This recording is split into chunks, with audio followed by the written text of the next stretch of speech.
여러분 안녕하십니까? 천상천입니다. 이재명 민주당 대표의 단식이 오늘로 17일째입니다.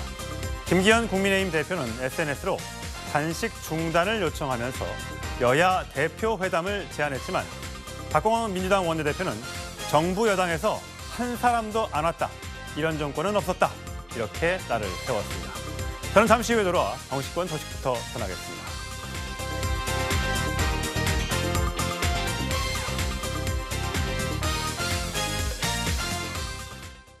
네, 뉴스탑10 뉴스 고수 네 분 소개합니다.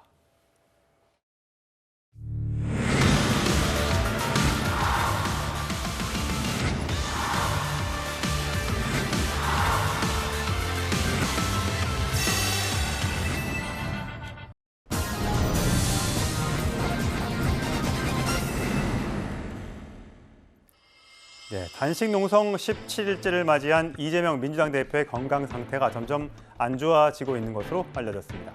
이 대표는 오늘 누운 상태로 문화예술계 인사들을 만났습니다. 대표님은 지금은 몸 상태가 많이 좋지 않아서 이동조차 좀 어려우시거든요.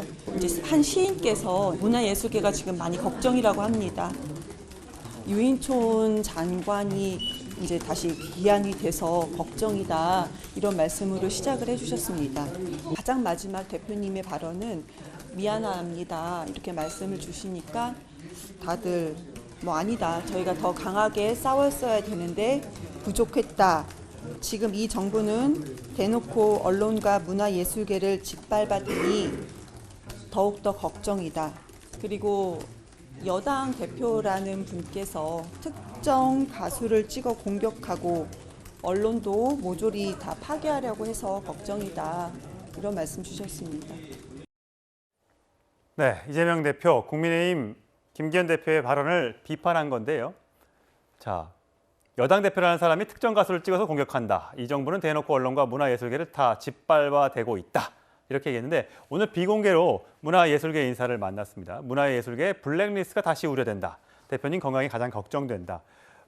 지금은 건강 상태가, 이재명 대표의 건강 상태가 안 좋기 때문에 외부의 공개 만남까지도 공개하지 못할 정도로 기력이 많이 쇠한 상태라고 하는데, 자, 구자홍 차장, 네, 어떻습니까? 지금 17일이나 이 단식을 하고 있다는 것 자체도 기간이 너무 대단한 것 같습니다. 이거 건강 상태 괜찮을까요? 글쎄요, 지금 일반적으로는 단식을 평소에 하셨던 분 같으면 조금 장기적으로 할 수가 있다고 합니다. 예를 들면 이제 스님들이라든지 이런 분들은 이제 복식 호흡을 통해서 평소에 조금씩 이 단식과 이 복식을 번갈아 했기 때문에 장기간 단식을 해도 몸에 무리가 가지 않는다고 하는데, 일반인의 경우에는 일주일이 고비고 열흘이 넘어가면 이제 장기들의 어떤 이 기능이 좀 떨어지고 있기 때문에 지금은 이제 보름을 넘어서 17일이기 때문에 육체적으로는 굉장히 좀 아마 힘든 시기를 보내고 있을 거다. 인간적으로는 정말 이 극한적인 어떤 고통을 참아내면서 단식을 하고 있다, 이렇게 볼 수가 있을 것 같고요. 예. 다만 이제 이재명 대표가 단식을 함으로 인해서 사실상 정기국회가 좀 실종이 된 측면도 있고, 또 이재명 대표가 단식하기 이전까지 받았던 여러 가지 사법 리스크도 동시에 지금 멈춰 있는 상황입니다. 물론 이재명 대표는 이제 세 가지의 요구 조건을 내걸고 목숨을 건 단식을 하고는 있습니다만, 민주당 지지자들이나 민주당을 좋아하시는 분들은 이재명 대표의 진정성을 인정을 하지만, 왜 이 시점에 저렇게 단식을 해서 이 국정을 좀 이렇게 정지시키는가? 오히려 빨리 단식을 풀고 원만한 대화의 정치를 시작해야 되는 거 아닌가, 이렇게 요구하는 국민들도 상당수 있기 때문에 개인적으로는 이재명 대표의 건강을 위해서라도 좀 단식을 중단해야 된다, 이런 여야 이 정치권의 목소리가 좀 있고요. 아마 지금 이재명 대표가 언제까지 단식을 할지는 모르겠습니다만, 앞으로 회복을 위해서라도 더 악화되기 전에 단식을 좀 중단하셔야 되지 않을까 하는 생각이 듭니다. 네, 이재명 대표 건강 상태가 좋지 않음에도 불구하고 조금 전에 말씀드렸다시피 한국독립영화협회 대표를 만나서 여러 가지 유인촌 장관의 임명과 여러 가지 문화예술계에 대한 걱정을 했다고 하는데, 김기현 국민의힘 대표의 이 발언을 문제 삼은 걸로 보입니다. 미국산 쇠고기를 수입할 때 어떤 경우는 미국산 쇠고기를 먹는 이 성상가리를 입에 틀어넣겠다. 라고 하면서 개념 연예인이라는 평가가 하는데 그게 무슨 개념인지 모르겠습니다만 기가 막힌 일들을 눈으로 목도한 바가 있었습니다.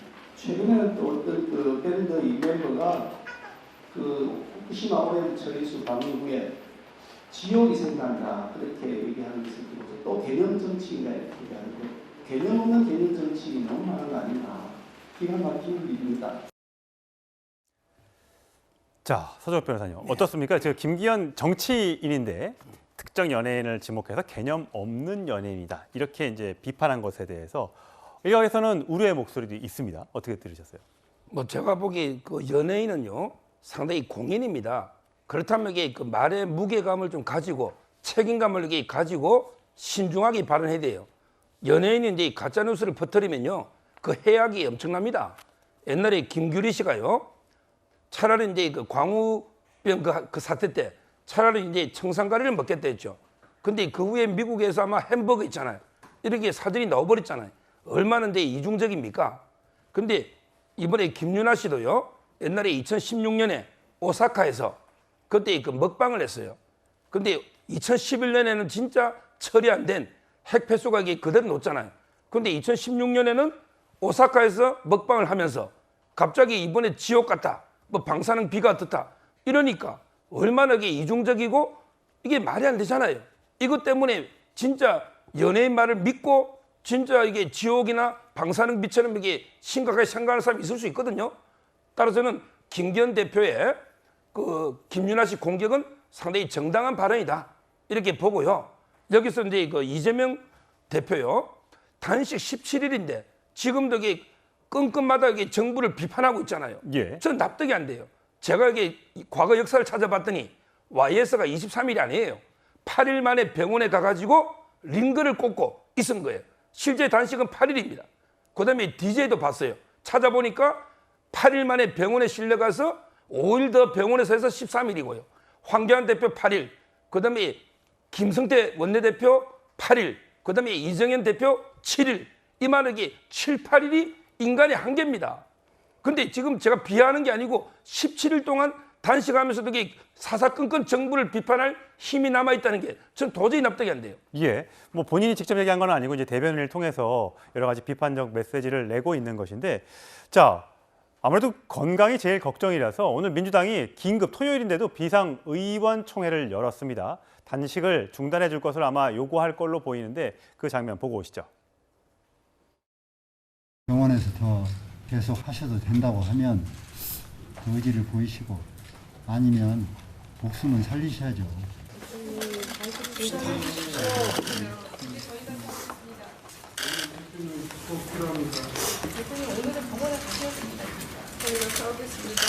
문 밖에서 계속 기다리겠습니다.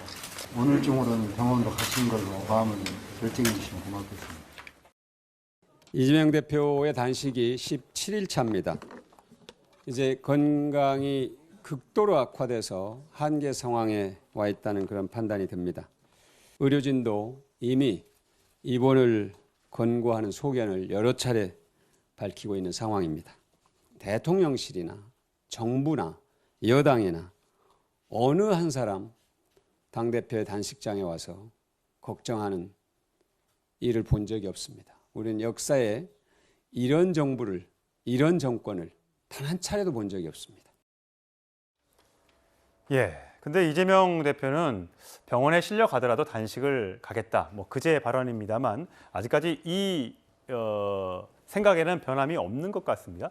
조금 전에 박광원 원내대표가 했던 얘기, 어떻게 정부 여당에서 단 한 명도 찾아와서 그렇습니다. 위로나 단식 중단을 요청하지 않느냐라는 비판이 나오더라고요. 저는 여당에서 이 단식의 정치적인 의미에 대해서는 비판할 수 있다라고 생각합니다. 그런데 김기현 원내대표 아마 이게 집권 여당에도 부담이 되고 있는 양상으로 흘러가니까 그럼 만나자, 단식을 중단해달라 뒤늦게 이야기하고 있지만 처음에 뭐라 그랬습니까? 관종 DNA 라고 이야기했습니다. 단식을 두고 한 말입니다. 태영호 의원 어떻게 했습니까? 단식에 대해서 만류하기는커녕 집권 여당의 의원으로서 본인을 향해 비판한 민주당 의원 징계해달라고 이야기했습니다. 약간의 소란과 소동이 있었죠. 집권 여당의 태도 이해하기 어렵습니다. 문재인 대통령 때 황교안 전 대표가 단식할 때 강대강으로 치닫는 그 상황에서도 강기정 수석을 보내서 단식을 만료하고 건강을 우려했습니다. 그러면서 또 하나의 출로를 마련하는 게 그간 우리가 봐왔던 정치적인 풍경들이었습니다. 윤석열 정부에게 그런 풍경 기대하기 어렵습니다. 뭐 하나, 전화 하나, 메시지 하나 내고 있지 않습니다. 인선을 하는 것을 보아도 강대강으로 치닫는 이 국면을 해소하거나 어떤 해결법을 모색할 그런 방향성으로 자꾸 행동하는 것 같지는 않아서 참 우려스럽습니다. 예. 자, 김기현 대표가 단식 중단하면 여야 대표회담 하겠다라고 SNS에 재차 단식 중단을 요구했는데 홍준표 대구시장도 과거에 모진말을 했다면서 사과를 했는데 밥투정이라고 한 말 사과한다. 단식을 좀 중단해 주길 바란다라는 SNS 글을 올렸습니다. 자, 김기현 대표 단식 중단 요청에 민주당이 이런 반응을 보였습니다. 김기현 대표의 메시지는 존중합니다. 하지만 지난 17일 동안 국민의힘과 김기현 대표는 이재명 대표의 단식을 두고 조롱과 비난을 일삼았습니다. 단식을 두고 이렇게 인간에 대한 기본적인 예의조차 지키지 않은 정부는 없었습니다. 진정으로 이재명 대표를 걱정하고 대한민국의 미래를 우려한다면 정권 차원의 반성과 쇄신이 우선입니다. 사실 김기현 대표가 그젠가 먼저 단식을 중단하기 요청한다라고 했을 때 금요일 또는 토요일 김 대표가 단식 농성당에 찾아가려나라는 예상 전망도 있었거든요. 근데 안 가고 SNS에 글만 올리고 있어요. 이건 어떻게 해석해야 될까요? 오늘 오후 2시에 민주당이 의총을 했지 않습니까? 예. 그 의총 시작에 피켓을 들고 구호를 외친 게 있습니다. 그 내용을 보면 검찰 수사 중단, 내각 총사퇴를 외쳤습니다. 이런 조건을 내걸고 야당이 여당을 향해서 이렇게 비판을 하는데 여당 대표가 가서 어떤 제안을 하고 어떤 성과를 만들 수 있을까요? 저는 이재명 대표가 지금 단식 17일 차에도 누워서도 대여 공세, 대여 비판을 지속 이어가는 걸 보면 앞으로 단식을 더 하겠다는 의지를 강하게 피력하고 있다. 저는 이렇게 일단 생각이 들고요. 이제 이재명 대표의 단식이 그동안 우리에게 어떤 영향을 미쳤나, 과연 선한 영향력을 미쳤나 이걸 좀 돌아볼 필요가 있습니다. 그 단적인 게 그제와 어제 있었던 흉기 난동 사건입니다. 이재명 대표의 강성 지지자들이 국회에 찾아와서 흉기를 휘두르고 경찰에게 상해를 입히는 이런 사건. 이재명 대표의 극단적인 정치가 낳은 극단적인 현상이라고밖에 볼 수가 없습니다. 저는 빨리 이재명 대표가 단식을 중단해야 한다고 보고요. 이재명 대표가 이렇게 자꾸 단식을 이어가는 건 중대 범죄 혐의를 갖고 있는 다른 범죄 혐의자들에게도 잘못된 시그널을 줄 수가 있습니다. 우리가 단식 정국이 되면서 본질이 흐려졌지만 이 사건의 본질은 이재명 대표가 과거 성남시장, 경기도지사 시절에 벌인 범죄 혐의입니다. 이 중대 범죄 혐의를 이제 와서 수사를 하고 있는 건데 자꾸 단식을 핑계로 전국을 어지럽게 만들고 이렇게 전국을 끌고 나간다면 오히려 이 국정이 오히려 망가질 수밖에 없는 상황입니다. 이재명 대표 검찰 수사 이후에 본인이 당당하게 말했습니다. 증거가 하나도 없다. 검찰 조작이다. 그 말씀을 나중에 법원에 가서 하면 이 모든 게 해결될 거라고 생각합니다. 네, 민주당 의원들이 후쿠시마 오염수 반대를 외치면서 일본에 여러 차례 간 적이 있었죠. 근데 이번에는 미국을 갔다고 합니다. 비례대표 이수진 의원이 이렇게 뉴저지에 찾아가서 지방의회 의원들 앞에서 세이브 아워 퍼시픽 오션 하면서 저렇게 피켓을 들고 이재명 대표가 이래서 단식을 하고 있다라고 했는데 저기는 나는 저기 연방정부가 아니어서 잘 모른다라고 얘기를 했다고 하더라고요. 저 사진 찍은 게 다라고 하네요. 저런 걸 그냥 국제망신을 하죠. 국제망신. 예를 들어 이제 자해 외교입니다. 자해 외교. 왜 그러냐면 이게 처음에는요. 저 피켓이 아니고 아마 이제 생선 뼈하고요. 핵 폐기물이 그려진 반대 포스터 있잖아요. 예. 이걸 가지고 찍자 하니까 거절해서 아마 조금만 찍은 걸로 이렇게 글자만, 기사가 예. 나 있고요. 예. 그리고 이게 또 이 존슨 의원은 이쪽에 전문가가 아닙니다. 아무 게 관계없는 의원이다. 따라서 이게 같이 공조하자는 데 대해서도 본인에게 빠져버린 거죠. 그러니까 뉴저지에 한인들이 많이 살고 있으니까 한인들을 상대로 좀 얘기를 해달라. 국제사회 우리 한인들도 이 핵폐기 핵 오염수 방류에 대해서 걱정하고 있으니 좀 우리 얘기를 좀 들어달라. 뭐 이런 취지인 것 같아요. 예, 그랬더니 이제 그 존슨 의원이 나는 이제 뉴저지의 지역 정치일 뿐이다. 그러면서 이게 중앙 정치인에게 전달하겠다. 이거 외에는 이게 아니 구체적인 답이 없었거든요. 예. 저는 그런 게 핵폐기물이나 생선배 있잖아요. 이거야말로 이게 괴담 중에 괴담 아닙니까? 이런 걸 가지고 이게 사진을 찍자 요청하고 그것도 이게 관련 없는 사람한테 이런 식으로 이게 국제적으로 미국에서는 전혀 이걸 뭐 이게 후쿠시마 처리수에 대해서 미국에서는 이게 거의 반응이 없거든요. 왜냐하면 이게 IAEA나 국제기구를 믿고 있단 말이죠. 그러니까 저는 이런 이게 의원 외교는 진짜 자제돼야 된다. 예. 이게 바로 자해 외교라고 봅니다. 예. 과연 지금 여당에서는 이재명 대표를 찾아가서 뭔가 협상의 돌파구를 찾을 것인가, 단식 중단을 요청할 만한 아직까지는 정확한 뭔가 움직임이 보이지 않아서 그렇다면 어떻게 하면 단식을 끝낼 수 있을까? 문재인 전 대통령이 이재명 대표를 찾아가서 단식 중단을 요청하면 되지 않을까라는 얘기가 나오고 있습니다. 오늘 19일 화요일이죠. 서울에서 열리는 평양 공동선언 5주년 기념식이 있는데 이때 참석하게 된다면 이재명 대표의 단식 농성장을 찾아갈 가능성이 있지 않겠느냐. 구장처럼 만약에 문재인 전 대통령이 찾아가서 단식을 제발 좀 그만두십시오라고 하면 이재명 대표가 일어날까요? 네, 저는 뭐 그럴 가능성은 좀 있어 보입니다. 아, 그래요? 네, 왜냐하면 이재명 대표가 단식에 들어갈 때도 사실 그 민주당 소속 의원들의 당론을 모아서 단식에 들어간 건 아니거든요. 본인의 개인적 결단으로 단식을 시작한 것이고 그러다 보니까 아무리 지금 의원총회에서 단식을 멈춰달라고 그 총의를 모은다 한들 이재명 대표가 결단하지 않으면 이걸 바로잡기가 좀 어려운 상황입니다. 그런데 민주당의 어떤 이제 민주당이 배출한 대통령 아닙니까? 전직 대통령이고 문재인 전 대통령이 그 지금 양산에서 지금 퇴임한 이후에 한 번도 지금 서울에 오지 않았는데 이제 9.19 토론회 때문에 내일 모레 오기로 예정이 돼 있고 토론회 참석을 계기로 해서 이재명 대표를 만나서 아 이건 지금 일단 몸을 먼저 추스르는 게 좋겠다 이렇게 간곡하게 요청을 한다라면 아마 이재명, 문재인 두 사람이 손을 잡는 모양새를 취하면서 아마 이제 그 병원으로 이송하는 것은 가능하지 않을까. 그런데 저는 좀 안타까운 것이 만약에 그렇다 하더라도 이재명 대표의 단식이 이틀 더 지금 연장이 돼야 되는 거 아닙니까? 그러네요. 그러니까 인간이 버틸 수 있는 이 극한 상황을 굳이 꼭 그런 명분 때문에 이틀이나 더 해야 되는지 아니면 오늘 의원총회 통해서 간곡하게 요청을 한다라면 일단 건강이 먼저다. 일단 몸을 먼저 수습하고 그 다음에 이 당면 과제를 풀어가는 것이 순리가 아닐까. 아마 뭐 이틀 뒤에는 풀릴 가능성이 있어 보입니다만 그 전에라도 이재명 대표가 결단하시는 건 더 낫지 않을까 하는 생각이 듭니다. 예. 자, 두 번째 소식은 정치인에서 작가로 변신한 두 사람 이야기입니다. 보시겠습니다.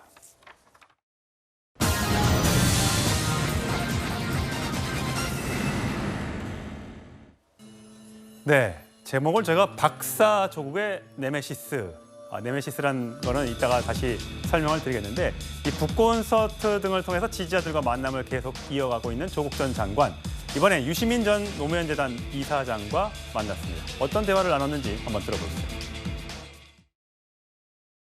신군부처럼 시대가 바뀐 것이고 또 신건부는 신군부처럼 하고 싶겠죠. 최근에 윤석열 대통령이 뭐 싸워야 한다, 뭐 공산 전체주의 세력 이런 말하는 것이 한편으로는 초조함의 발로라고 생각합니다. 네, 조국 전 장관의 얘기는 윤석열 대통령이 얘기했던 공산 전체주의를 맹종하는 반국가 세력이 활개를 치고 있다. 공산 전체주의 맹종 추종 세력이 자유사회를 교란하고 있다. 이 발언에 대해서 자기 뜻대로 되지 않는 데 대한 초조함의 발로다. 이렇게 반박을 하고 있습니다. 본인이 이제 소송이 현재 2심 소송이 진행되고 있고 딸 자녀에 대한 입시 비리 혐의로 또 딸도 재판에 서게 될 그런 상황에서 책을 내면서 여러 가지 얘기를 하고 있는 것인데 어떻습니까? 이민찬 부대님 보시기에는 조국 전 장관이 이제는 조금 더 강하게 나가는 처음에는 이제 조민 씨가 기소되기 전에는 낮은 자세를 좀 보이는 듯 했었는데 요즘 다시 또 발언 수위가 올라가고 있는 것 같습니다. 초조함의 발로가 아닐까 생각됩니다. 조국 전 장관이 초조할 수밖에 없어요. 사법 리스크가 본인에게 있지 않습니까? 이미 유죄 판단을 받았고 저는 이 조국 그리고 유시민 이 두 분이 감히 국민 앞에서 정의, 법치 이런 걸 말할 자격이 있는가 이런 의문이 듭니다. 조국 전 장관 입시 비리와 유재수 감찰 무마로 유죄를 받았죠. 유시민 전 장관 역시 명예훼손으로 유죄를 받은 바 있습니다. 둘 다 사법적 판단을 받은 분들인데 두 사람이 앉아서 이런 정의, 이런 언급을 하는 게 과연 국민들에게 얼마나 공감이 될까? 전 이런 생각이 들고요.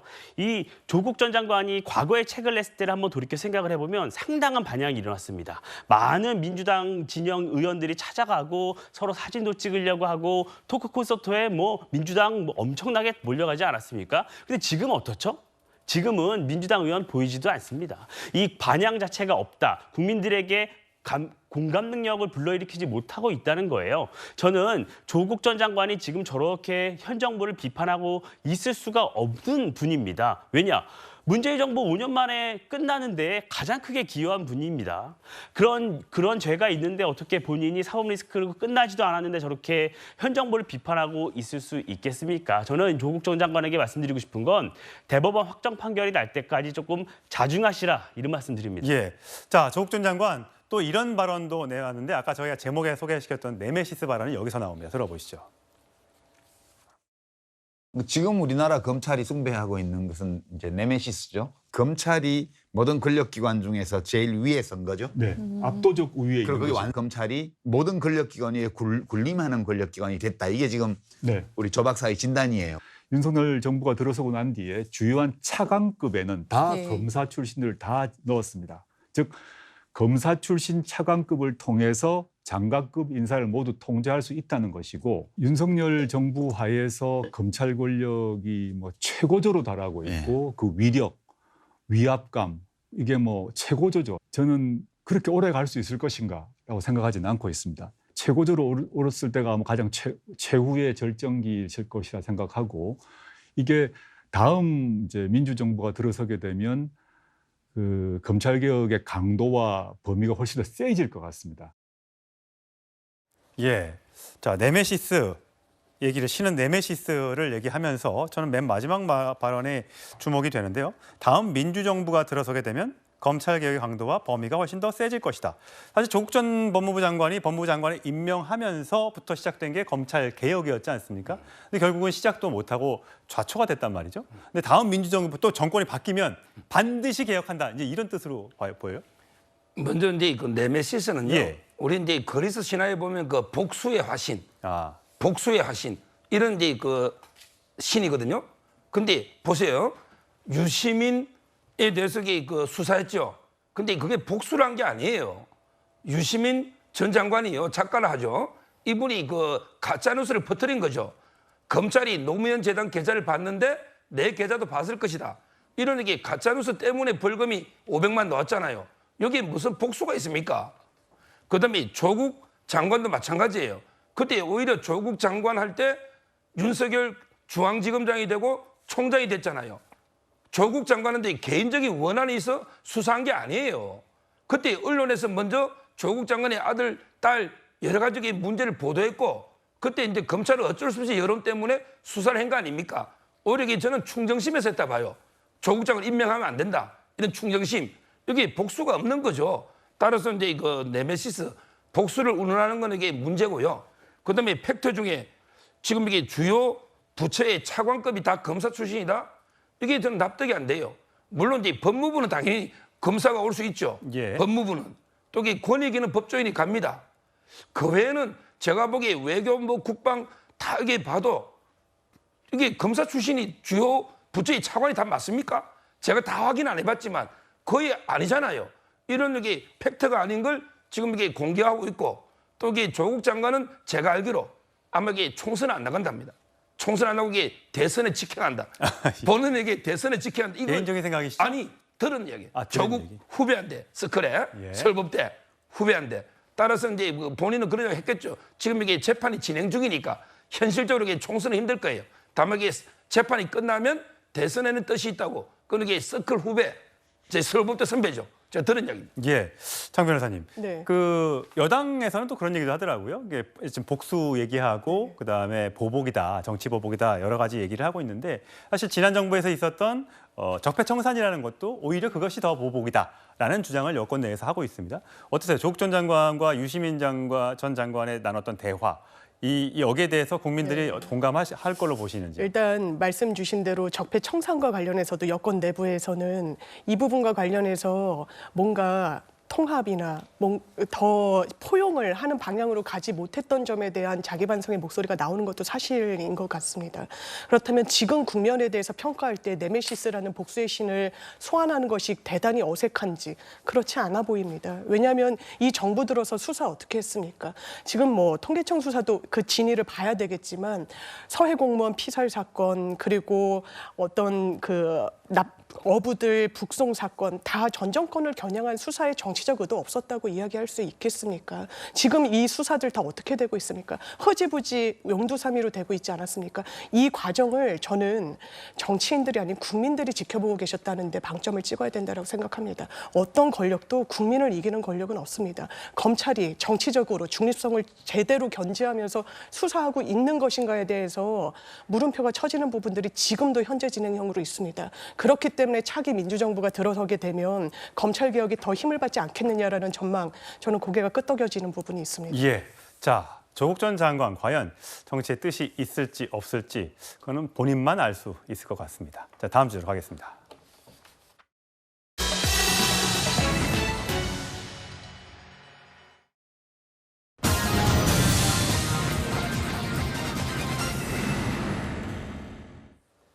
예, 제 3위, 4위는 파란색이면 피자 쏜다. 통계 조작 논란과 문재인 전 대통령의 침묵 이렇게 주제를 잡아봤습니다. 감사원이 과거에 부동산 관련해서 통계청이 통계 수치를 조작했다. 국토부와 등등이 짜고 조작을 했다라는 감사 결과를 발표했는데 관련된 영상 보고 오시겠습니다. 어느 정도 올랐다고 보시나요? 감정원 통계로 11% 정도 올랐다고 알고 있습니다. 11%요? 네네. KB국민은행 숫자로 보면 52.7%, 또 한국감정원 수치로 보면 57.6%라고 하는 부동산 가격의 폭증이 있습니다. 의원님께서 말씀하시는 것은 중위 매매 가격에 대한 말씀을 하시는데요. 그렇습니다. 네. 그것을 국가 전체 통계로 보는 데에는 한계가 있기 때문에 감정원 그렇게 통계가 말을 복잡하게 하실 거 없고요. 네, 저 11% 저 상승률을 놓고 굉장히 논란이 많았었는데 자, 한좋은경제연구소 이인철 소장 나오셨습니다. 어서 오세요. 자, 저희가 그래픽을 좀 준비해봤는데 정부의 아파트값 상승률 비교를 해보겠습니다. 노무현 정부 때 서울만, 빨간색이 서울이니까 이제 서울로 주로 설명을 좀 해볼게요. 노무현 정부 때 56%가 올랐고요. 이명박 정부 때는 오히려 떨어졌고요. 박근혜 정부 때 10%.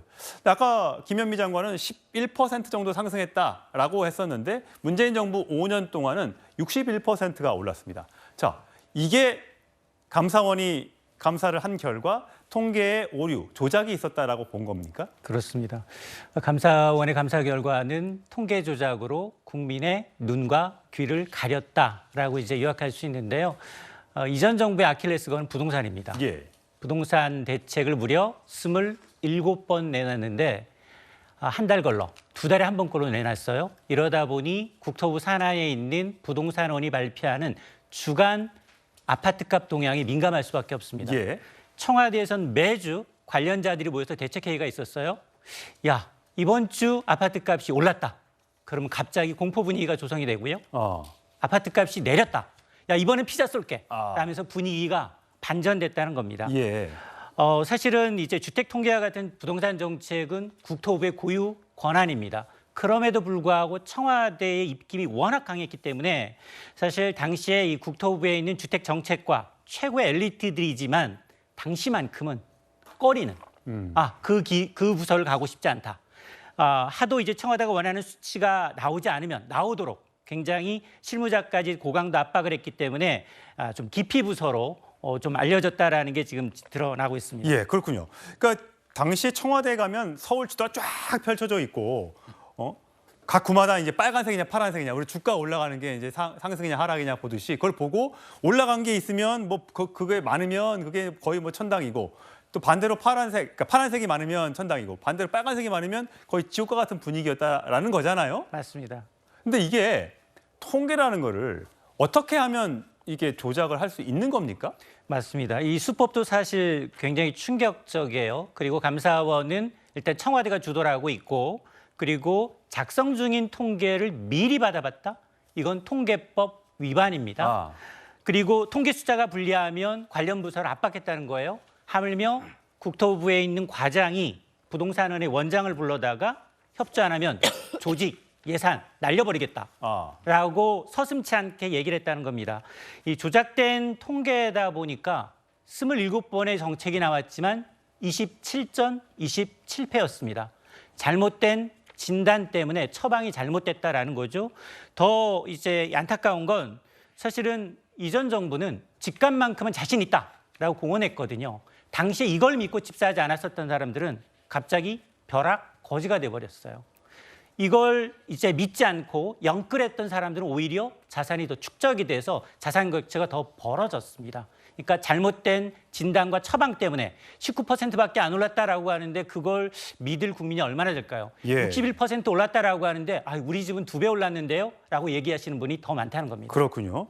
자, 기억을 좀 더듬어 보면요. 문재인 정부 당시에 부동산 폭등에 대한 지적이 나올 때마다 관료들은 통계 이야기를 자주 언급한 바 있습니다. 잠깐 들어보고 오시죠.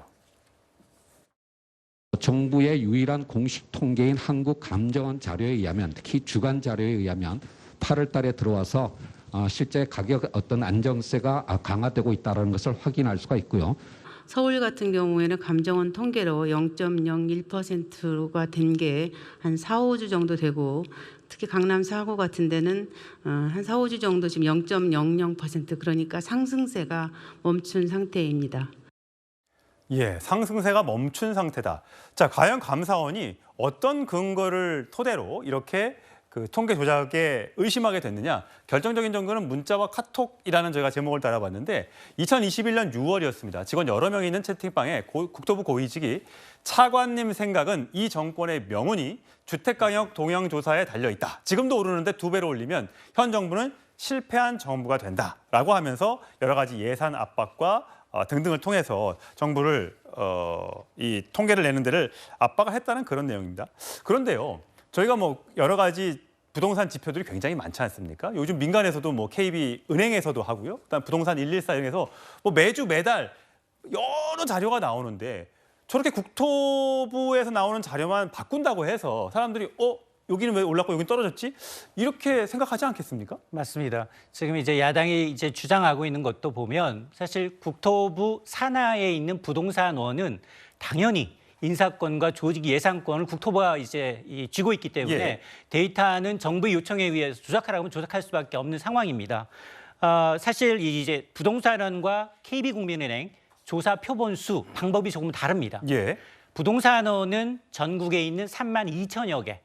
가구를 대상으로 부동산은 이거보다 2배가 더 많은 KB국민은행은 이보다 2배가 많은 표본이 더 많습니다. 한 6만 2천여 가구인데 당연히 3만 2천여 가구는 매주 거래되는 아파트가 있을 수 있기 때문에 실거래가 위주로. 그러나 가구 수가 2배가 많게 되면 거래 안 되는 아파트도 있잖아요. 일주일 사이에. 그럴 경우에는 호가 위주로 한다는 겁니다. 호가 위주로 각각 중개업소에서 입력을 하기 때문에 격차가 벌어진다라는 게 지금 사회제의 이제 해명인데요. 그럼에도 불구하고 매주 발표되는데 최대 벌어질 때는 38배 차이가 납니다. 그건 너무 이상하네요. 상승률이 38배가 차이가 나는데 이 해명이 좀 궁색하다는 거죠.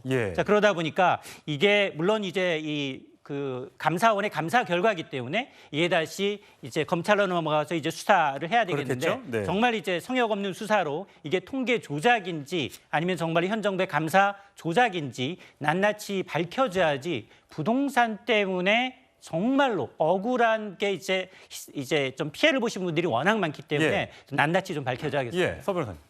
지금 이제 부동산이 얼마나 올랐는지는요.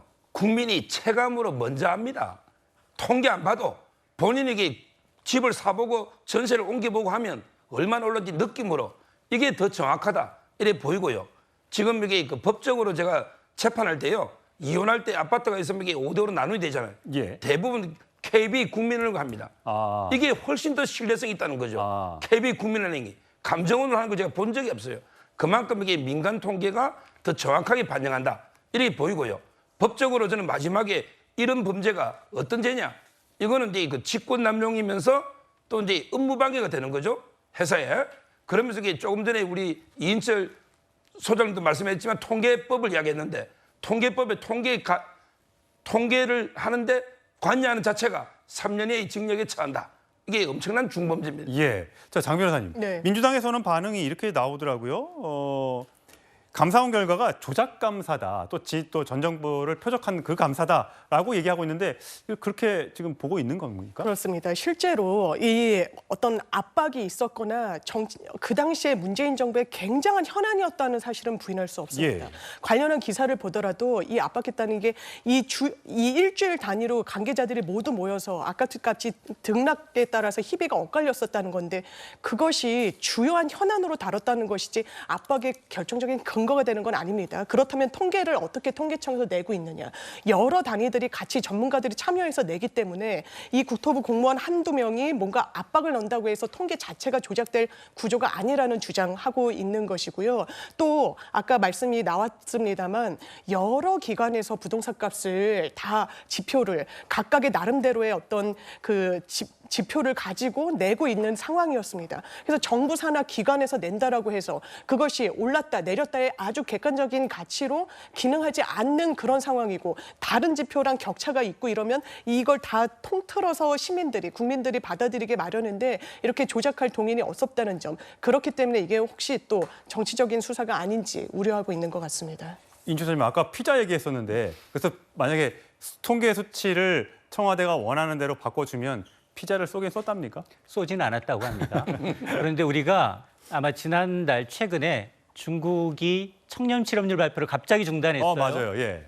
자, 그러자 중국이니까 공산주의니까 이제 저개발개발국이라든가 경제 위기국 그리스나 아르헨티나는 통계를 조작하다가 IMF 구제 금융을 받았습니다.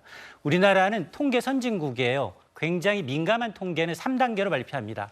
잠정치, 수정치, 확정치. 예. 이거를 이제 근본적으로 정치적인 목적을 의해서 통계청장 날리고 그리고 통계를 작성하고 있는 부동산원의 예산과 조직을 압박해가면서 조작을 했다라는 게 만에 하나 사실이라면 우리의 국격이 떨어지는 일입니다. 예. 우리가 그러면 진짜 대한민국이 내는 통계 수치를 전 세계가 못 믿을 수도 있다는 그런 말씀이시네요. 맞습니다. 네, 구자욱 씨. 그러니까 저는 이번 그 감사원 그 감사 결과에 대해서는 이 여야가 정치적으로 공방을 하면 안 된다고 생각이 됩니다. 감사원은 감사 기준에 따라서 문제가 있다라고 수사를 의뢰를 한 것이기 때문에 검찰은 신속하게 수사를 진행을 해서 죄가 있는 사람은 기소해서 사법부의 판단을 받는 것이 중요하다고 생각합니다. 왜냐하면 이건 말 그대로 대한민국 정부의 어떤 정책을 수립하는 기준이 되는 숫자를 누군가가 입김을 작용을 해서 왜곡을 했다는 거 아닙니까? 이 감사원 감사가 만약 사실로 확인된다면 정말 이게 국격에도 또는 대한민국 신뢰에도 큰 영향을 끼칠 수 있기 때문에 네. 이것이 조작 감사니 또는 통계 왜곡이니 이런 공방을 할 것이 아니라 신속한 검찰 수사와 재판을 통해서 유무죄를 다퉈야 될 문제가 아닌가 하는 생각이 듭니다. 예, 문재인 정부의 가장 큰 실제 계속 말씀드렸지만 집값 폭등, 부동산 폭등이었습니다. 여러 차례 사과를 했습니다만 문재인 전 대통령 퇴임 직전에 대해서는 이렇게 얘기를 했었습니다. 한번 들어보시죠. 부동산 문제는 우리 정부에서는 이렇게 자신이 있다고 이렇게 좀 장담하고 싶습니다. 분석하거나 평가하는 분들도 또 함께 봐줘야 되는 것은 부동산 가격의 상승이 전 세계적인 현상이라는 겁니다. 적어도 우리하고 비슷한 수준의 나라들 가운데서는 우리나라의 부동산 가격 상승 폭이 가장 작은 편에 속해요. 자, 이인철 소장님, 저거 팩트 체크를 좀 해봐야 될 텐데 어떻습니까? 미국도 부동산 값이 오르긴 올랐던 것 같습니다. 근데 우리나라가 다른 나라에 비해서 상승률이 낮았다. 이건 맞습니까? 이게 부동산원의 통계로 5년 동안 19%밖에 안 올랐다라는 걸 인지하고 있는 대통령으로서는 당연히 외국은 이보다 더 많이 올랐는데 우리는 상당히 상승률이 저조하다. 마지막까지도 이걸 믿고 있었다라는 게 굉장히 좀 안타깝고요. 그럼에도 불구하고 이 JTBC 전 이제 손석희 앵커와의 이 대담회에서는 임기 5년을 마무리하면서 가장 이제 뼈아픈 대목이 뭐냐? 부동산을 꼽고 있습니다. 처음부터 현 정부 과거에 이제 문재인 정부의 경우에는 지금 집값 상승은 공급의 문제가 아닌 이거는 갭 투자, 투기 세력과의 전쟁을 선포하면서 무려 27번에 가까운 대책을 내놨습니다. 그것마다도 매 실패를 했고요. 나중에 임기 후반에 가서 공급을 늘렸어요. 공급을 늘린 게 3기 신도시입니다. 그때 이제 김현미 장관, 최장수 국토부 장관이에요. 예. 현실 인식이 부족한 이분 뭐라고 얘기했습니까? 아파트가 빵이라면 밤새워 만들어내겠습니다. 예. 더 국민적인 공감을 형성하는 게 아니라 분노를 일으켰거든요. 이 잘못된 정책으로 인해서 처방이 잘못되고 국민들이 피해를 봤다는 사실에 대해서 먼저 반성해야 합니다. 예. 자, 문재인 전 대통령이 여러 가지 이제 부동산 현장에도 많이들 갔었습니다. 자, 임대주택을 한번 찾은 적이 있었는데 현장 점검을 했었는데 그때 이 발언이 굉장히 논란이 된 적이 있습니다. 들어보시죠. 여기가 그 44제곱미터 13평 아이들 방 먼저 한번 보겠습니다. 그러니까 신혼부부의 애 한 명이 표준이고 어린애가 같은 경우는 2명도. 네네. 여러 가지 공감 대치가 뭐 진짜 이야기합니다. 앉아볼까요? 네. 굳이 뭐 자기가 자기 집을 꼭 이렇게 소유하지 않더라도 이런 임대주택으로도 충분히 좋은 주택으로 발전해 갈 수 있는 누구 사다리랄까 뭐 그런 걸 잘 만들어야 될 것 같습니다. 예, 저런 주택들을 많이 공급해서 신혼부부들이 살 수 있도록 하겠다. 자, 인천소장, 저게 그때 13평이 뭐 2명이나 혼자 살기에는 살 수 있는 공간이지만 뭐 내 가족이 산다거나 이렇게는 좀 좁아 보이는데 이런 정도 충분히 좋지 않느냐 이렇게 해가지고 많은 국민들이 더 넓은 평수에 뭐 이렇게 국민 평형수에 88제곱미터 이런 데 살고 싶어 하지 누가 저런 데 살고 싶어 하냐. 살고 싶은 집 이렇게 얘기하면 과연 얼마나 많은 사람들이 수긍할까 이렇게 해서 굉장히 그때 화제가 논란이 됐던 적이 있거든요. 맞습니다. 당시에 이제 주택 공급이 논란이 되니까 당장의 주택을 한꺼번에 공급할 수 있는 방법은 없습니다. 예. 그렇다면 임대주택으로 수요를 분산시켜야 되는 과정에서 13평이라고 하면 방 2개에다가 굉장히 좁은 신혼부부 살기에 딱 어울리는 크기이지만 그걸 가서 홍보하는 과정에서의 잘못된 이제 구설수에 오른 경우인데요. 김현미 장관도 비슷한 얘기했어요. 집값 너무 많이 올랐다라고 얘기하니까 자기 지역구에는 아직도 6억 원 이하 아파트 많다. 라고 얘기해서 지역구에 반발을 샀거든요. 그런 것이 있기 때문에 아마도 이제 주택 공급은 사실 현 정부도 좀 반성을 해야 돼요. 현 정부의 주택 공급 정책 지난해 발표하기는 5년 내 270만 호입니다. 근데 1년 지나고 났더니 착공은 절반 줄었고요. 인허가 건수는 30%가 감소했어요. 예. 부랴부랴 이달 말에 부동산 대책 내놓는다고 합니다. 근데 부동산이라는 건 특성상 지금 계획하면 2, 3년 빨랐냐 2, 3년 그렇죠. 후거든요. 짓는데 시간이 걸리죠. 그렇습니다. 공급 대책이 우선 받쳐주지 않으면 또 한 번 영끌 B2가 기승을 부릴 수 있습니다. 그렇군요. 그다음 차장? 저는 저 아파트가 지금은 임대료율이 얼마인지는 확인을 못 해봤습니다만 당시 문재인 대통령이 방문한 이후에 굉장히 비판을 많이 받았던 이유가 뭐냐면 지금 공간이 뭐 아기자기하고 애 키울만 하다고 그러지 않았습니까? 그런데 주거에서 가장 중요한 게 뭡니까? 첫 번째는 출퇴근이 얼마나 용이한가. 그다음에 자녀 교육을 시킬 수 있는 주변 교육 여건이 어떤가. 그렇죠. 그런데 지금 문 대통령이 방문한 저 아파트는 대중교통도 굉장히 접근성이 떨어지고 주변에 학교가 완공이 안 돼서 아이 있는 집이 임대해서 살기가 어렵다. 그래서 실제 임대료율이 굉장히 떨어진다. 그래서 도대체 문재인 대통령은 가서 뭘 보고 온 거냐. 왜 집 공간만 보고 온 거냐. 정주 여건이 어떤지, 대중교통은 얼마나 접근성이 좋은지, 아이들 가르치기는 좋은지, 문화시설이나 여가시설은 잘 돼 있는지 종합적으로 분석을 해야 되는데 공간이 괜찮네요. 보여주는 것만 보고 온 것이 문재인 전 대통령의 가장 중요한 실체가 아니냐. 크로스 체크를 했어야 되는데 보여주는 것만 보고 감탄만 하고 오셨다. 이것에 대한 비판이 있었는데 저는 그것이 참 아쉽습니다. 예, 요즘 다시 집값이 살금살금 오르는 추세라서 또 걱정하고 연끌하시는 분들도 계신다는데 금리도 올라가고 있기 때문에 이게 쉽게 결정해서는 안 될 일이라는 전문가의 지적도 있다는 점 전해드리겠습니다. 다음 주제로 가겠습니다.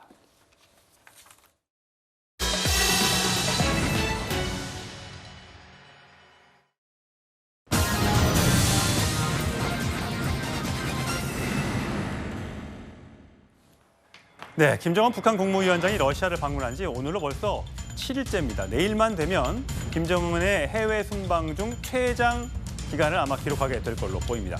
국제사회는 두 나라 사이에 무기 거래에 촉각을 곤두세우고 있는데 푸틴 러시아 대통령과 김정은의 대화 보시겠습니다.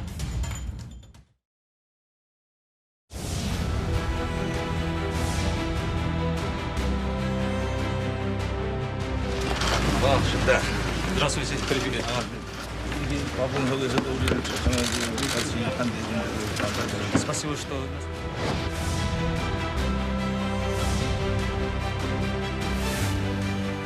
당에 들어오고 이단이 받아있고 наверняка 맞습니다. По специальности. 네, 전문가 있습니다. За здоровье товарища председателя и всех присутствующих. 푸틴 농지 건강을 축원해서 위대한 러시아의 새로운 승리를 위해서 잔을 들 것을 제기합니다.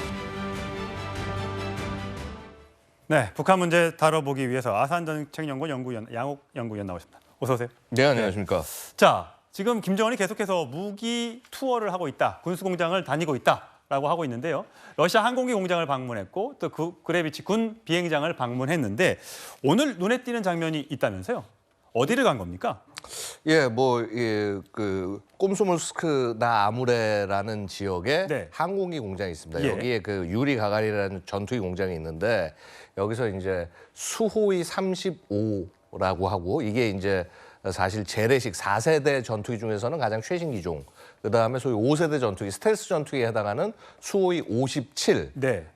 이것이 바로 지금 이 공장에 생산이 됩니다. 예. 그래서 이쪽 시설에 가서 이렇게 이제 이 조립 공정도 보고 예. 시험 비행도 옆에서 참관하고 자, 또 그다음에 또 이 공군 기지를 다음 날은 이제 방문을 해서 크네비치 비행장을 방문을 해서 자, 이 그 미그 31이라는 전투기에 장착되는 킨잘이라고 하는 극초음속 미사일을 실제 이렇게 관찰을 하고 이렇게 시찰을 한 그런 모습이 확인이 됐습니다. 극초음속 미사일이라고 하는 건 이제 음속을 훨씬 더 뛰어넘는 속도라는 거잖아요. 통상 만 킬로가 넘는다고 하던데. 통상 이제 마하 5 이상. 그다음에 이제 우리가 얘 정도면 극초음속이다 얘기하려면 한 마하 10 정도로 비행을 해야 극초음속으로 인정을 화면에 합니다. 나가고 있는 극초음속. 예, 저 킨잘이고요. 이 한마디로 말씀드리면 저희 좀 약간 좀 독특한 미사일인데 킨잘이 이스칸데르 아시죠? 예. 북한도 지금 흉내 내 가지고서 KN-23으로 만든 거 있지 않습니까? 이스칸데르를 공중에서 발사하게 만든 겁니다. 비행기에 싣고 다니다가 비행기에 탄단 말이죠. 그래서 이제 공중에서 날아가다 보니까 약간 이제 수평 날개 같은 것도 뒤에 조그맣게 달려 있긴 한데 전반적으로 공중에서 출발하니까 어떻게 됐습니까? 사거리가 훨씬 더 길어지는 거죠. 기존 이스칸데르보다. 그래서 거의 한 2,000km 정도를 비행을 할 수 있고 속력이 또 비행을 하는 상태에서 발사하기 때문에 또 기존 속력의 속력이 더 가속이 되는 겁니다. 그러니까 한 마하 10 정도까지 이 속력이 나옵니다. 그래서 사실은 이제 미사일 방어 체계로 방어하기가 좀 되게 까다롭다라고 평가가 되는데 불가능한 건 아닙니다. 사실 보면은 이번에 우크라이나 전쟁 때 뭐 이렇게 러시아가 야 우리가 가진 되게 강력한 거다 하면서 초기에 몇 번 이제 발사를 하면서 우크라이나를 괴롭혔지만 미국이 이제 작년 가을 정도에 패트리어트 미사일을 보냈어요. 패트리어트 포대에 요격이 됐습니다. 그래서 뭐 이렇게 무슨 난공불락이다 뭐 그러고 뭐 푸틴의 뭐 자존심이다라는 얘기까지 뭐 일부 하던데 그 정도의 건 아니다. 그런 별명이 붙은 적이 없습니다. 근데 저런 그 고급 기술, 저게 뭐 미국과 중국, 러시아 정도만 갖고 있는 기술이라고 하던데 저거를 북한에 주겠습니까? 저 기술을? 아니요, 근데 그렇게 보실 거예요. 아닌 게요. 사실 지금 북한 KN-23을 개발했어요. 그럼 뭐냐면 저거는 되려 기술을 달라고 하는 게 아니라 지금 내가 갖고 있는 거를 이렇게 항공기에 결합해서 쏠 수도 있겠구나 하면서 김정은이 나름 저걸 하는 게 뭐 다 사겠다 뭐 혹은 기술을 달라라는 그런 것이 아니라 실제 보면서 내가 이런 거를 우리 개발진한테 과학 일꾼들한테 시켜야겠다. 그런 거를 영감을 얻는 과정일 수 있다라는 거죠. 그래서 이 김정은의 행보 하나하나와 실제 북한군이 앞으로 어떻게 변할지의 방향들을 우리가 조금 더 좀 면밀하게 연구할 필요가 있다고 말씀드리겠습니다. 김정은 위원장이 뭐 그 비행기 만드는 곳도 가고 배 만드는 곳도 가고 하는데 과연 이제 비행기 만드는 곳을 주로 미사일 만드는 곳을 주로 시찰을 하고 있는데 우리나라와 국방력, 공군력을 비교하면 어느 정도의 수준이 될까? 저희가 그래픽을 좀 준비해봤는데 양옥 의원과 보면서 설명을 같이 들어보도록 하겠습니다. 자, 우리나라의 군사력, 뭐 여러 가지 뭐 인력이나 이런 숫자 등은 당연히 뭐 북한이 많겠지만 공군력과 비교했을 때 보면 전투기, 전투 임무기, 전투기일 텐데 국방백서에 나온 거 보면 전투기가 2배나 많아요. 근데 2배나 많아도 이게 질보다 양보다 질입니까? 어떻게 차이가 있는 겁니까? 자, 저기서요. 우리 현대전에서 이제 그 전투를 하는 거 4세대 전투기들이 기본적으로 여러 가지 임무들을 할 수 있습니다. 그러니까 VBR, 그러니까 소위 가시거리 밖에서 미사일 쏴가지고 적기를 격추시킬 수 있냐 없냐가 현대적인 공군기의 기준인데 VBR이 가능한 기준이 지금 저 800여 대 가운데서 40대도 안 됩니다. 북한은. 미그 29라는 전투기가 가장 최신 전투기인데 걔가 1989년에 들어왔어요. 어우, 예. 예. 그렇고 자 우리는 410여 대 가운데서 한 250여 대 정도가량이 4세대 이상입니다. 예. 그중에 스텔스 전투기도 보유하고 있습니다. 그래서 예. 사실은 공군력 자체가 숫자로는 비교할 수가 이렇게 간단히 얘기할 수 있는 것은 아니지만은요. 우리가 압도적으로 우위에 있긴 한데 예. 근데 하지만은 우리가 함부로 얘기 못하는 것은요. 언제나 숫자가 많으면 우리가 공격해야 하고 제압해야 될 사항이 많아지기 그렇군요. 때문에 그것도 나름의 그 어떤 수의 이점을 적이 활용할 수 있다 이렇게 말씀드리겠습니다. 지금 뭐 북한하고 북한하고 러시아 북중로가 같이 연합훈련하겠다라는 얘기도 하고 있는데 그게 걱정이 되는 거는 사실 세계 군사력 지수를 저희가 한번 비교해서 미국 매체에서 나온 걸 보니까 1등은 미국이고 2등이 러시아, 3등이 중국. 우리가 6위고 북한이 이제 34위라는 통계가 있습니다. 그럼 이제 2위하고 3위하고 막 북한하고 이게 합치면 엄청난 위협이 되는 거 아니야라는 걱정을 하게 된단 말이죠. 저 순위가 조금 제가 볼 때는 문제가 있습니다. 너무 저 숫자만 가지고 얘기를 한 거고요. 예전에 보면 이전 정권에도 계속 뭐 우리가 군사력 6위다 저 수치만 갖고 얘기하는데 전혀 그렇지 않고요. 사실 우리가 군사력 얘기할 때는 핵 능력이나 이런 까지 다 포함해서 얘기를 해야 되는 거예요. 여기는 빠져 있는 거군요. 그렇죠. 그런 걸 제대로 하지 않았어요. 숫자로만 저걸 뽑아낸 거고 사실 대한민국이 뭐 6위다. 뭐 이전 정권에서 굉장히 막 여러 차례 강조했는데 전혀 그렇지 않고 10위권 아닌 건 맞습니다만은 그렇고요. 사실 북한이 무슨 30몇이다? 저것보다 더 위로 봐야 된다. 왜냐하면 핵 전력을 가져간다라고 하는 것은 완전히 다른 게임입니다. 그래서 단순하게 무슨 군사력 순위 지수로 해서 이렇게 비교를 할 것이 아니라 그래서 저희들 이렇게 뭐 워게임을 하거나 뭐 하거나 할 때는 그런 전력들 하나하나의 수준 이런 것들을 비교하면서 가는데 일단 이제 핵심적으로 말씀드리면은요. 일단 북한이 핵을 가졌다라고 하고 그다음에 핵을 숫자를 늘린다라고 하는 거는 완전히 다른 차원의 얘기가 되는 것이다. 자 지금 현재 우리가 판단하기로는 북한이 뭐 핵탄두 한 100개 미만 실제 생산한 것은 뭐 기관마다 틀린데 평가하는 것마다 틀린데 40발에서 80발 사이라고 봅니다. 근데 이게 지금 사실 북한이 가진 핵 물질 양으로만 치면은요 당장 올해 기준으로 150발 정도의 분량을 가지고 있다. 굉장히 어마무시한 거죠. 그다음에 자 이게 2027년 정도가 되면 200발이 넘어갑니다. 그래서 이런 상황들이 굉장히 우리가 엄중한 상황으로 봐야 되고 저렇게 러시아와 북한이 만나는 것 자체가 저기서 우리가 자꾸 왜 이렇게 긴장을 높이고 소리를 높여야 되냐. 저기서 조금이라도 핵과 관련된 협력이 일어난다. 뭐 기술을 주고 하는 걸 다 떠나서 단 하나 아주 조그만 거라도 일어난다고 하면 이건 대한민국에 굉장히 치명적이 되는 것이고 그렇기 때문에 우리는 러시아 정부에 대해서 이 북한과의 협력의 레드라인을 정확하게 우리 정부가 얘기해야 된다고 말씀드리겠습니다. 고장욱 기자? 그러니까 저는 군사력 저 비교는 정말 숫자에 불과하고요. 실제로 북한이 핵미사일을 쐈을 때 우리가 스스로 막아낼 수 있느냐. 지금은 미국과의 한미 동맹을 통해서 핵 억제력을 가지고 있을 뿐이지 실제로 북한이 도발을 했을 때 우리 힘만으로 막아내기에는 지금 한계가 있는 거 아닙니까? 그렇기 때문에 만약 최악의 상황을 가정해서는 우리도 핵무장을 해야 되는 거 아니냐. 이제 그건 한참 뒤에 얘기겠습니다만 지금은 단순히 우리가 재래식 무기가 앞서 있고 군비를 많이 쓰고 있으니까 북한을 얼마든지 경제력으로 압도할 수 있다. 이렇게 쉽게 낙관하기에는 북한이 우리가 가지고 있지 못하는 핵과 미사일이라는 수단을 가지고 있다는 것을 경각심을 가져야 되는 것이 아닌가 합니다. 자, 이렇게 무기에 관심을 갖는 김정은, 당연히 북한 주민들은 어려움을 겪고 있을 텐데 사진에 포착된 이 장면이 굉장히 화제, 논란이 되고 있습니다. 자, 북한에서 김정은 오빠를 수행한 김여정, 화면에 보이는 것처럼 가방을 들고 있는데 저게 명품 가방이고 하나에 한 1,000만 원 가까이 되는 걸로 추정이 되면서 지금 누리꾼들에서 굉장히 감론을박이 굉장히 많습니다. 특히 이제 김정은 일가에서 저런 가방들, 저런 명품들, 옷을 많이 걸치고 있다는 얘기가 돌면서 주민들은 굶어 죽어가고 아사 상태에 빠져가고 있다고 하는데 저게 웬 말이냐라는 지적을 하고 있습니다. 뭐 백두혈통이라서 그런지 저 좋은 것만 들어야 된다. 라는 뭐 얘기를 할 수 있을지는 모르겠지만 장 변호사님은 명품 좋아하세요? 저는 명품을 잘 모르지만 이 가방은 잘 알고는 있습니다. 워낙에 이제 그 대한민국의 연예인들도 많이 소지를 하는데 실제로 1,000만 원에 좀 육박하는 고가의 가방이고요. 그런데 북한의 이 주민들이 상당히 경제적인 공궁에 처해 있는 와중에 정말 공식적인 자리에 들기에는 상당히 부적절한 가방인 건 맞는 것 같습니다. 저기 양 의원님 하나만. 예. 이렇게 사실 뭐 일가가 비싼 걸 들고 다니는데 미사일 한 발 쏘고 지금 올해만 20몇 번 도발했고 열병식도 여러 차례 해본했잖아요. 예. 그때 비용이 얼마나 들어갑니까? 저 미사일 한 발 쏘는데 정말 금액이 얼마든지 궁금해요. 그러니까 사실 우리가 이게 서구적 기준으로 봤을 때 단거리 미사일 한 발 정도에 이제 수십억 혹은 이제 그 조금 이제 중거리 미사일 가면 이제 거의 한 100억 원대 그리고 ICBM 정도 가면은 거의 뭐 1,000억 원 미만 정도의 뭐 이렇게 얘기를 하긴 합니다만은요. 사실은 이게 우리 자본주의 기준으로 바라봐서 그렇지 북한 입장에서는 노동력을 무한히 쓰기 때문에 재료비만 들어간다. 그래서 북한이 저렇게 경제적 곤궁에도 불구하고 수많은 미사일들을 생산해낼 수 있다. 이 말씀을 드리고 싶습니다. 예, 양 의원이 얘기한 것처럼 북한의 핵 기술이 굉장히 고도화하고 있고 언제 또 핵실험을 할지 모르는 상황에서 우리가 정신을 바짝 차려야 될 것 같습니다. 다음 사건 사고 소식으로 넘어가겠습니다.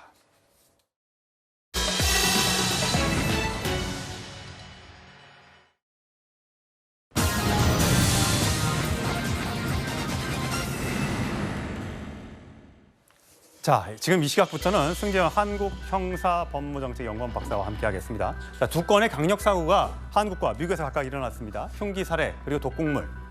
아버지가 가족들을 일가족을 살해한 걸로 지금 추정이 되고 있는 사건이고요. 트렁크 속 31kg 여성, 미국 애틀란타에 있었던 트렁크에서 발견된 여성의 시신 얘기까지 좀 나눠보도록 하겠습니다. 자, 승 박사님. 네네. 자, 일단 흉기 살해 그리고 독극물. 네. 요 얘기부터 먼저 해주세요. 사실 오늘 오전까지만 하더라도 제가 이제 방송에 나와서 되게 조심스러웠습니다. 1차 부검 결과가 나오기 전까지 이 사건을 다르게 해석하다가 혹시 5명의 유명이 달리된 사건을 혹시 우리 언론이 소비하는 형태로 보도가 될까 봐 조심스러웠는데요. 1차 부검의 결과가 나왔습니다. 일단 가족 관계라는 게 확인됐습니다. 그렇기 때문에 이제는 그냥 김모 씨의 아내, 김모 씨의 아들 이렇게 이야기를 하도록 하겠습니다. 김모 씨는 원칙적으로 지금 이제 60대고 아내는 50대고 아들 3명은 20대인데요. 아들 3명과 김모 씨의 아내는 굉장히 이렇게 그 출혈이 많은 상태로 이제 발견되었고 김모 씨만 출혈이 없는 상태였습니다. 1차 부검 결과 김모 씨는 지금 독극물에 의한 사망으로 추정되고 김모 씨의 아내와 아들 3명은 흉기에 의한 어떤 그 살인이 되었다. 이런 형태로 지금 1차 부검 결과 보고서가 나왔습니다. 그렇다면 아버지가 부인과 아들들을 흉기로 살해하고 네. 본인은 농약 독극물로 해서 극단적으로 선택한 걸로 지금 추정이 이제 1차 부검 결과 이렇게 나온 거잖아요. 예.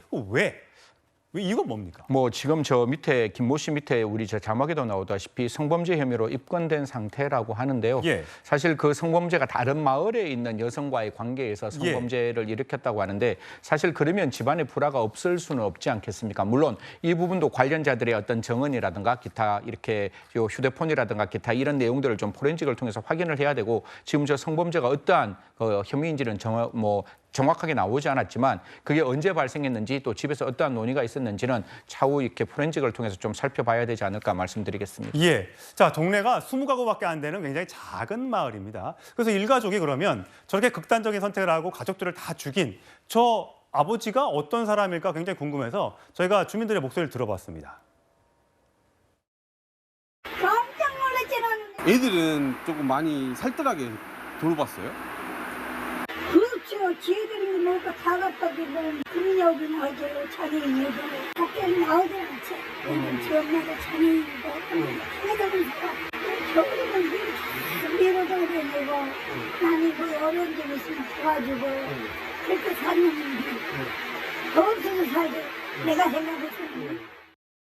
그러니까 저 가해 남성이 성폭행 혐의로, 성범죄 혐의로 고소를 당했는데 아까 그 피해 여성의 남편이 고소를 했다는 거예요. 근데 본인은 뭐 지인들에게 이건 합의된 관계였지 내가 성폭행을 한 적이 없다라고 주장을 했다는 겁니다. 이제 결국 그게 가족들에게 알려지고 하면서 이런 흉측한 일이 벌어진 건데 꼭 보면 주변에서 저런 사람 버릴 사람이 아닌 것 같다라는 얘기하면 꼭 그런 사건들이 있어요. 그러니까 뭐 이런 점에 대해서는 참 저도 많은 사건을 들여다보면서 보이는 모습과 속에 있는 모습은 참 다르지 않냐라는 생각 때문에 한편으로 굉장히 살인범죄자들이 굉장히 흉측한 모습으로 이렇게 포스터가 그려지는 것 전혀 아니라고 시청자 여러분께 말씀드리겠습니다. 가장 선한 얼굴로 다가와서 나의 목숨을 빼앗을 수 있다. 그리고 세간에 있는 그 세평과 달리 자기가 가지고 있는 모습은 다를 수 있는데 우리가 조금 다른 결의 이야기를 한 말씀만 드리겠습니다. 사이코패스를 보면 사이코패스라는 게 게 전혀 표현하지 않습니다. 왜냐하면 자기가 거짓말도 잘하고 자기가 다른 사람의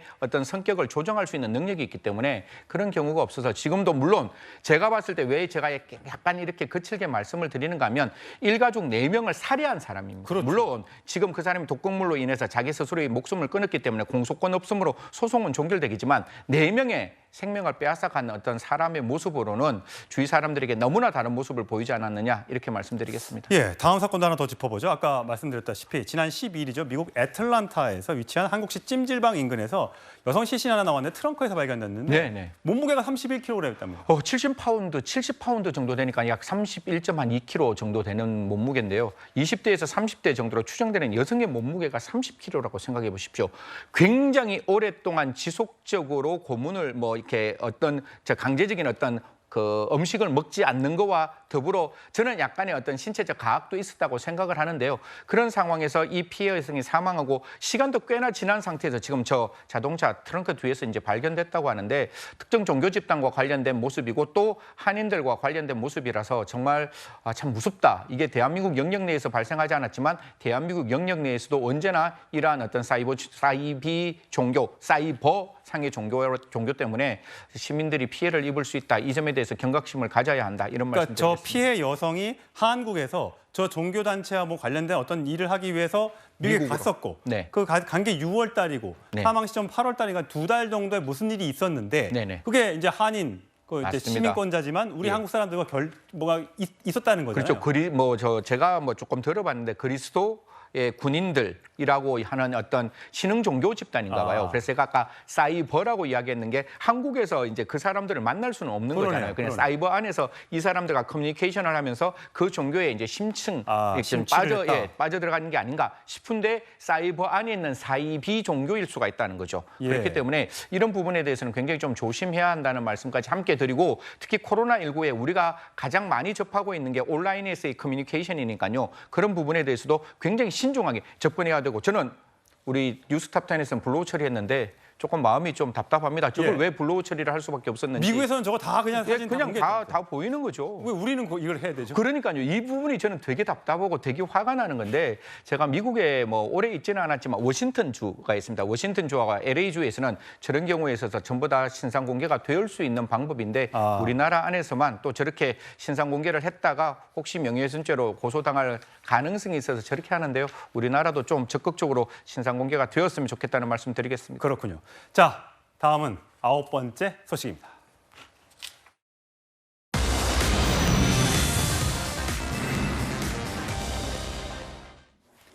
네, 9번째 소식의 주인공 바로 영상으로 확인해 보시죠. 새로 준비한 신곡들을 오늘 처음으로 여러분들께 들려드리는 자리인데요. 제가 쓴 곡이니만큼 빨리 들려드리고 싶고. 노래가 어떠십니까? 새로워요. 오랜만에 하니까 너무 설레고 신나고 빨리 올라가서 놀고 싶습니다. 여러분들께서 주신 이 트로피의 무게를 아는 가수가 되도록 제가 더 많이 노력하도록 하겠습니다. 예, 가수 임영웅 씨가 콘서트를 하는데 티켓팅 전쟁이 너무 심해서 피난다, 피켓팅 전쟁이라고 불릴 정도라고 합니다. 근데 임영웅 씨 별명이 새아빠라면서요? 예. 무슨 뜻이에요? 새로운 아빠 이런 뜻인데 다른 게 아니라 이제 임영웅 씨를 굉장히 좋아하는 팬들이 있잖아요. 팬들이 있으면 아빠가 아니라 그 임영웅 씨 그 티켓팅을 해서 저 공연을 보러 가면 그렇게 행복해 한다는 거예요. 그래서 그 자녀들의 입장에서는 아니 우리 아빠가 존재를 하는데 임영웅도 똑같은 우리 아빠가 엄마가 임영웅 콘서트 너무 그만큼 보고 싶어서. 좋아한다라고 해서 이제 새아빠라고 하는데요. 어떻게 보면 임영웅 씨 굉장히 좀 이렇게 바르게 그리고 또 세상에서 여러 가지 봉사활동도 하면서 저렇게 티켓팅 저렇게 공연을 하는데 또 공연에서 조금 이따 이야기하겠지만 너무 또 부정적인 매크로가 돌아간다는 이야기도 들려서 되게 마음이 아픕니다. 지금 콘서트를 10월 달에 한다는데 티켓 값이 제일 비싼 데가 VIP석인데 16만 5천 원이고 S석이 이제 제일 싼 게 12만 원 정도 하는데 이게 VIP 좌석 2장에 180만 원, 한 장에 90만 원이라는 거예요. 예, 그게 어떻게 되는가 하면 이제 VIP 저도 이제 저희 이제 장모님이 저걸 좋아해서 저도 이제 피켓팅을 해봤는데 안 됐어요. 그건 저도 이제 화가 나는 사람이에요. 근데 알고 보니까 저렇게 나쁘다고 할게요. 나쁜 사람들이 매크로를 돌려가지고 저렇게 안표를 가지고 있는 거예요. 가지고 있으면서 이렇게 연석이라 그러잖아요. 부모님 같으면 어머님, 아버님을 같이 모셔서 같은 공연에 가야 되니까 2장 붙어있는 좌석이 VIP가 180만 원 정도 판다니까요. 16만 원으로 생각하면 진짜 수십 배 정도 되는 그러니까 대여섯 배 이상 올라가는 가격으로 팔고 있어서 사실 저런 부분들은 문제가 있고 제가 거듭 말씀드리지만 매크로 돌리는 것 업무방해죄로 처벌받을 수 있습니다. 위계에 의한 업무방해죄로 처벌받을 수 있고 지금 국회에 이런 것을 제재하기 위해서 10개 이상의 법안이 올라가 있는데요. 아직 통과가 안 되었다고 하니까 국회는 절대로 저런 어떤 행동 막을 수 있도록 입법해 주시고 저 행동하신 분들 전부 다 위계상 업무방해죄로 처벌되었으면 좋겠다는 말씀 드리겠습니다. 저희 부모님도 좀 보여드리고 싶은데 참 불효자는 웁니다. 네, 자 저런 매크로 돌리는 일은 없어야겠습니다. 자 마지막 주제로 가겠습니다.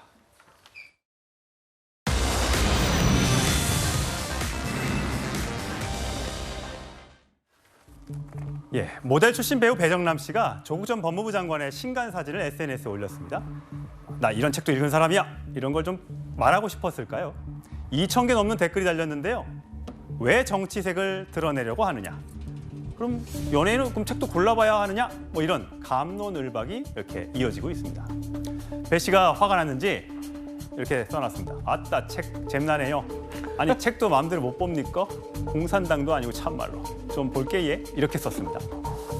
자, 후쿠시마 원전 오염수 방류가 시작되자 그룹 자우림의 김윤아 씨가 오늘 같은 날 지옥에 대해 생각한다라고 했다가 크게 논란이 됐습니다. 자우림이 아니라 좌우림. 남편 치과에서 나오는 방사능이 더 많을 거다. 이런 조롱이 쏟아졌습니다. 미국산 쇠고기를 먹느니 청산가리를 입에 털어넣겠다는 배우 김규리 씨가 갑자기 다시 재소환되기도 했습니다. 불똥은 배우 이영애 씨한테도 튀었습니다. 이 씨가 최근 이승만 기념관 건립에 5천만 원 기부금을 낸다고 하니까 친야 지지층이 벌떼 공격을 가한 겁니다. 이 씨는 남편의 삼촌인 정진석 국민의힘 의원의 후원금도 내고요. 선거 유세차에도 올라서 반대 진영으로부터 과거부터 거센 공격을 받기도 했었습니다. 사실 연예인들이 이런 논란을 피하려면 SNS 딱 끊고 정치 상향 감추고 왼손이 하는 기부, 오른손이 모르게 하면 되겠죠. 근데 워낙 보는 눈이 많아서 대중의 현미경 검증을 피하기는 쉽지 않아 보입니다. 그렇기에 더욱 지옥, 청산가리, 공산당 이런 자극적인 단어는 안 쓰면 어떨까라는 생각이 듭니다. 광우병 사태, 또 사드 괴담에 많이 단련된 국민들이지만 혹시 모를 누군가에겐 공포가 또 가짜뉴스가 진짜 뉴스처럼 느껴질 수도 있을 테니까요.